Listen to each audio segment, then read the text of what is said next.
Dinosaur बहू। बहुत पुराने समय की बात है। किशोरपुर गांव में तुलसी नाम की एक लड़की अपनी माँ के साथ रहती थी। तुलसी की माँ बहुत गरीब थी। वो गांव के खेतों में मजदूरी किया करती थी। एक दिन गांव के सबसे बड़े आदमी मनु प्रताप सिंह की बेटी का ब्याह था। उनका नौकर तुलसी के घर दावत देने आता है। आज रूपवती बिटिया का ब्याह है, सबको जरूर आना है। ठीक है काका। जब नौकर चला जाता है तो तुलसी की माँ तुलसी से कहती है, बेटा मेरा तो पेट खराब है, तू दावत में चली जाना। माँ मैं क्या पहन के जाऊंगी? अरे बक्से में इतने कपड़े रखे हैं, जाके कोई अच्छा सा सलवार सूट पहन ले। तुलसी जाकर बक्से में कपड़े निकाल निकाल कर देखती है, लेकिन सारे कपड़े फटे पुराने हो चुके थे। तुलसी को एक गुलाबी रंग का सूट पसंद आता है। ये पहन लेती हूँ। तुलसी का ध्यान ही नहीं जाता कि वो सूट पीछे से फटा हुआ था। सूट में पीछे छेद था। तुलसी बहुत खुश होकर विवाह समारोह में पहुंच जाती है। बाकी लड़कियां तुलसी पर हंसने लगती हैं। अरे तुलसी, तेरी मजदूर अम्मा तेरे लिए सूट भी नहीं सिलवा पाई, जो तू ये छेद वाला सूट पहनकर चली आई। अरे इसकी अम्मा और ये दोनों पता नहीं कहां-कहां से कपड़े निकाल कर लाते हैं। अरे गवार, इतनी तो शर्म कर लेती कि गांव के सबसे अमीर आदमी के विवाह समारोह में जा रही है, ऐसा बेढंगा सूट पहन के चली आई। लड़कियों की बातें सुनकर तुलसी के दिल को बहुत ठेस पहुंचती है। वो उसी समय विवाह समारोह छोड़कर जंगल की ओर चली जाती है और रोने लगती है। ये कैसी दुनिया है, यहाँ सब गरीबों का मजाक उड़ाते हैं। तभी तुलसी को जंगल से किसी अजीब तरह के जानवर की आवाज सुनाई देती है। वो जंगल में जाकर देखती है कि एक डायनासोर गड्ढे में फंस गया है। डायनासोर अभी तक होते हैं? लगता है ये पुराने समय का डायनासोर है जो किसी तरह मरने से बच गया। तुलसी एक लकड़ी का गट्ठर खिसका कर लाती है और उसे गड्ढे में डाल देती है। गट्ठर के सहारे डायनासोर बाहर निकल आता है। तुलसी डायनासोर का पेट सहलाती है और उसे पत्तियां खिलाती है। चलो अच्छा हुआ ये शाकाहारी है। भावरी और रेखा ने मेरा मजाक उड़ाया था। अब कल होगा उनसे बदला और पूरा गांव देखेगा। अगले दिन सुबह भावरी अपने घर पर सो रही थी। तभी तुलसी डायनासोर पर बैठकर वहाँ पहुँच जाती है। डायनो, आंगन का पेड़ उखाड़ कर फेंक। डायनासोर पेड़ उखाड़ देता है और फिर वो नल उखाड़ देता है और अपने सिर से घर की दीवार में जोर जोर से टक्कर मारने लगता है। भावरी की नींद खुलती है। लगता है भूकंप आ गया है, भागो। भावरी घर के बाहर भागती है। क्यों री, तूने मेरा बहुत मजाक उड़ाया था। डायनो, अब दिखा दे अपना कमाल। डायनासोर भावरी को एक लात मारता है। भावरी दूर जाकर गांव की नदी में गिरती है। फिर तुलसी डायनासोर को लेकर रेखा के घर जाती है और वहाँ भी खूब तोड़फोड़ मचाती है।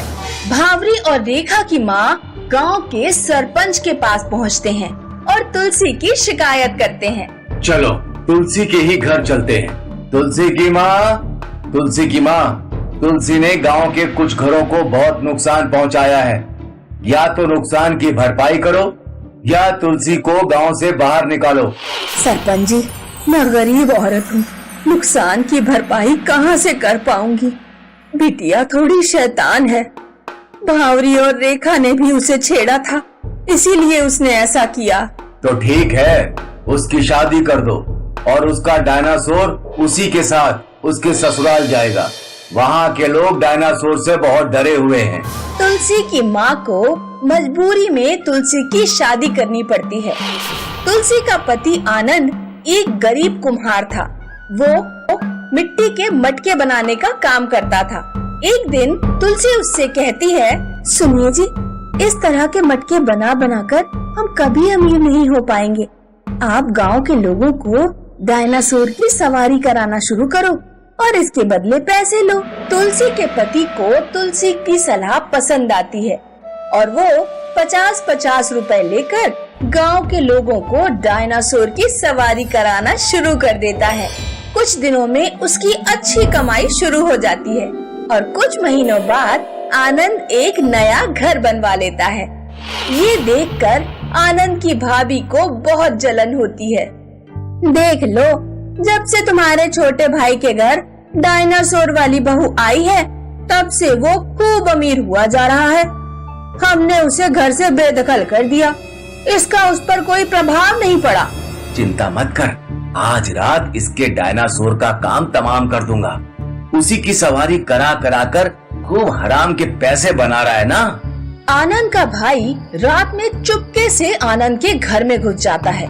वो डायनासोर को प्यार से पुचकार कर उसे पत्तियां खिलाता है। जब डायनासोर पत्तियां खाने में व्यस्त हो जाता है तो वो उसका मुंह रस्सी से बांध देता है ताकि डायनासोर चिल्ला ना पाए। फिर वो डायनासोर के पेट में एक चाकू घुसेड़ देता है। डायनासोर आनंद के भाई के लात मारता है। वो दूर जाकर जंगल में गिरता है। भेड़िए आनंद के भाई को खा जाते हैं। सुबह तुलसी सोकर उठती है। हे भगवान, ये डायनो को क्या हो गया?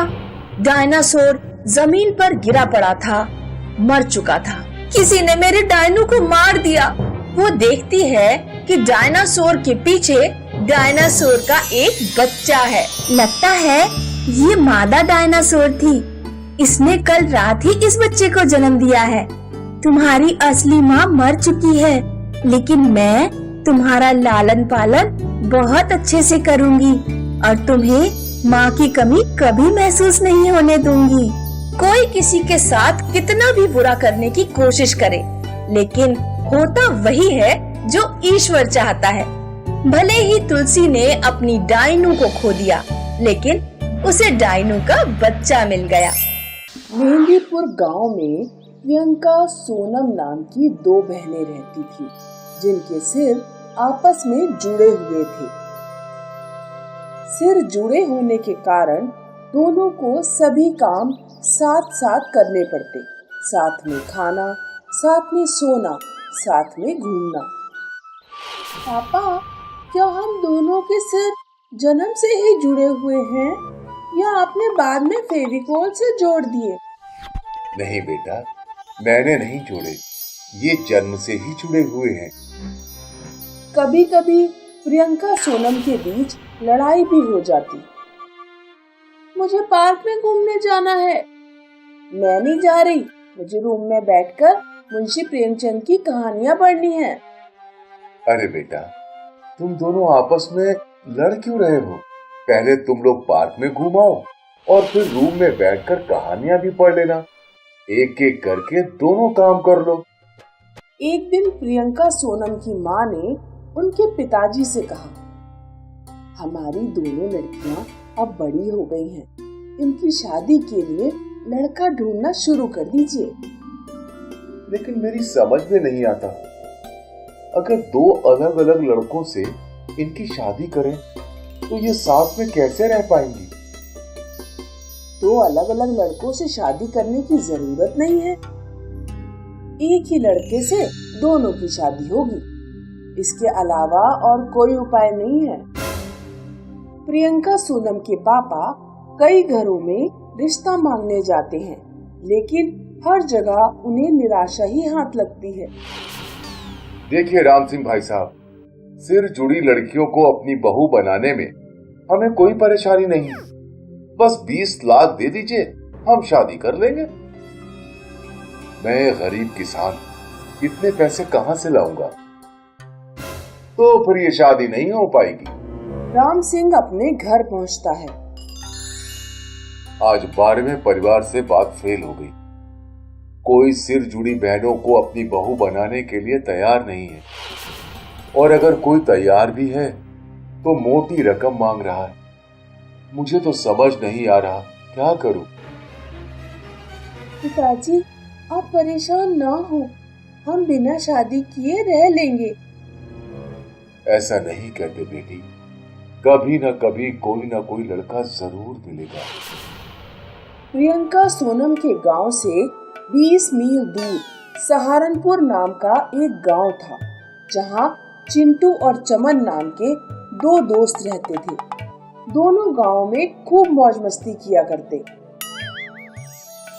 आज किस खेत के गन्ने खाने हैं? आज रामदास काका के खेत के गन्ने खाएंगे, लेकिन वो अपने गन्नों की रखवाली करने के लिए अपने खेत में ही सोते हैं। कोई बात नहीं, उन्हें उनके खेत से ना भगाया तो मेरा नाम भी चिंटू नहीं। चिंटू और चमन अपने सिरों पर डरावने मटके पहन लेते हैं और खेत में खड़े होने वाले पुतलों का भेष धारण करके धीरे धीरे रामदास काका की खटिया के पास बढ़ते हैं। रामदास काका खर्राटे मारकर सो रहे थे। उठ जा रामदास। रामदास काका की आंख खुलती है तो वे अपने सामने दो पुतलों को हंसता देखकर पूरी तरह डर जाते हैं। अरे कोई बचाओ! चिंटू और चमन मटके उतारकर खूब हंसते हैं। आज होगी गन्नों की दावत। अगले दिन चिंटू और चमन एक दूसरे से बातें कर रहे थे। यार, शादी के बाद हम दोनों अलग अलग हो जाएंगे। काश अपनी शादी के बाद भी हम दोनों ऐसे ही मौज मस्ती कर पाते, लेकिन हमारी बीवियां हमें साथ नहीं रहने देंगी।